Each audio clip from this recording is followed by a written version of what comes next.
AICC ಕಚೇರಿಯಲ್ಲಿ ಖರ್ಗೆ ರಾಗ ಕಾರ್ಯಾಚರಣೆಯನ್ನ ಮಾಡ್ತಿದ್ದಾರೆ. ಮುಂದಿನ ನಡೆ ಬಗ್ಗೆ ಉಭಯ ನಾಯಕರ ಸಮಾಲೋಚನೆಯಾಗ್ತಿದೆ. ಫೋನ್ ಮೂಲಕವೇ ಇಂಡಿಯಾ ನಾಯಕರ ಜೊತೆ ಚರ್ಚೆ. ಮಮತಾ ಜೊತೆಯೂ ಮಾತುಕತೆಗೆ ಖರ್ಗೆ ತೀರ್ಮಾನ ಮಾಡಿದ್ದಾರೆ. ಇತರ ನಾಯಕರ ಮನವೊಲಿಸಲು ಶರದ್ ಪವಾರ್ಗೆ ಹೊಣೆಯನ್ನ ಒಪ್ಪಿಸಿದ್ದಾರೆ.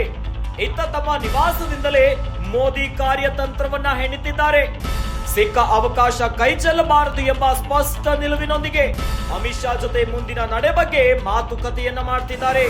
ಚಂದ್ರಬಾಬು ಹಾಗೂ ನಿತೀಶ್ ಉಳಿಸಿಕೊಳ್ಳಲು ಕಸರತ್ತಾಗ್ತಿದೆ. ಈಗ ಎನ್ಡಿಎ ಪಕ್ಷಗಳು ಚದುರಿ ಹೋಗದಂತೆ ತೀವ್ರ ಕಟ್ಟೆಚ್ಚರವನ್ನ ವಹಿಸುತ್ತಿದ್ದಾರೆ. ಹೀಗಾಗಿಯೇ ಕೂಡಲೇ ನಾಯ್ಡು ಜೊತೆ ಮೋದಿ ಅಮಿತ್ ಶಾ ಚರ್ಚೆ ಮಾಡಲಿದ್ದಾರೆ.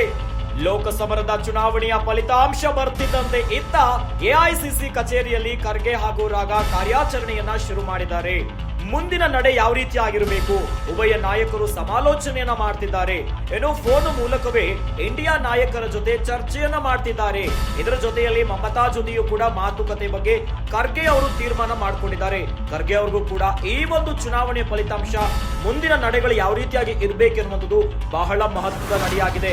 ಇನ್ನು ಇತರ ನಾಯಕರ ಮನವೊಲಿಸಲು ಶರದ್ ಪವಾರ್ಗೆ ಒಂದು ಹೊಡೆಯನ್ನ ಕೊಟ್ಟಿದ್ದಾರೆ.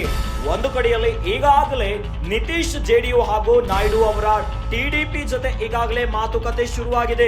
ಇವೆಲ್ಲದರ ಹೊಣೆಯನ್ನ ಶರದ್ ಪವಾರ್ಗೆ ವಹಿಸಲಾಗಿದೆ.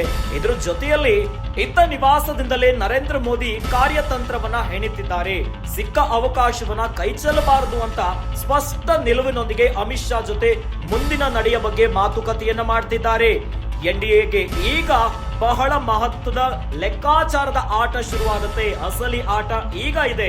ಹೀಗಾಗಿ ಚಂದ್ರಬಾಬು ಹಾಗೂ ನಿತೀಶ್ ಅವ್ರನ್ನ ಉಳಿಸಿಕೊಳ್ಳಲು ಎರಡೂ ಪಕ್ಷಗಳು, ಎರಡು ಮೈತ್ರಿಕೂಟಗಳು ಕಸರತ್ತನ್ನ ಮಾಡ್ತಾ ಇದ್ರೆ, ಇತ್ತ ಅಮಿತ್ ಶಾ ಜೊತೆ ಮುಂದಿನ ನಡೆ ಬಗ್ಗೆ ನರೇಂದ್ರ ಮೋದಿ ಅವರು ಕೂಡ ಮಾತುಕತೆಯನ್ನ ಮಾಡ್ತಿದ್ದಾರೆ.